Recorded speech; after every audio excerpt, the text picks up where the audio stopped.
Musiraamu yanyumiza ekigambo mu lusawumu eno gye twakamaliriza ne kinkabya amaziga. Ayinza okuba ye takimanyi naye kankikubulira olwaleero. Oyo Hamza Katende. Omusajja n'akwata essente ez'okusiibulula abasiraamu futaali. Omusiraamu zonna n'azirya mu kisiibo. Eyo ebeera ki eyo?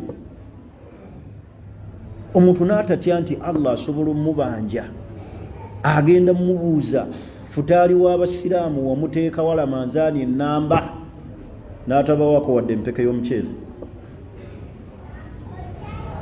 Wabula omuwalabu abuuza futaali yatuuka nga ne ansi emuweebwa teriyo.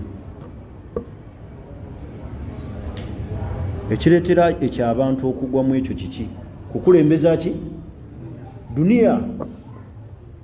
Duniya tetusobola gimalawo, ne wona ogikubako ekifuba. Kale ezo sente akyazirina oyo yazirya. Bweguba muceera akyagulina. Gwaggwawo dda. Naye kati ate aweremba na musango. Zo sente zaggwawo dda takyazirina.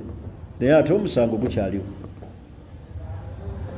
Al-inkibabu ala dunya wa talabiha. Abantu okubeera nga babbinkidde mu duniya eno n'okubeera nga abantu banoonya duniya.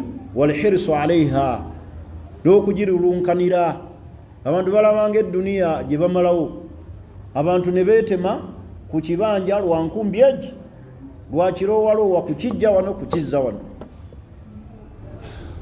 Olina akuba munno akatayimba ku mutwe, amukuba akakumbi lwa kataka, ne bagenda tuziika mulyenkanaki. Ena banyumiza wano twalina jjajjaffe era njagala mbasaba mwalikoze nga ye. Bwenna abakayanira ettaka mwalikoze nga ye. Yasanga mulirwana ku kibanja kyaffe eyo ebujjajjaffe nga yeeyongezza agize ebirowa yeeyongedde. Kye yakola muzeeyi n'ajjawo ebirowa n'amwongereza ddala wano waatadde n'amwongeza. Amuga wano si woteekeddwa okweyongeza, ne wano n'amwongereza ddala. Yekka ensonyi zaamukwata yekka, n'abijjayo n'ateeka gy'ateekeddwa okuyita. Ne wano we yali atadde n'ayisa nawo n'azza eri. Ekyani akirina? Ne wano buli muntu afiirawo.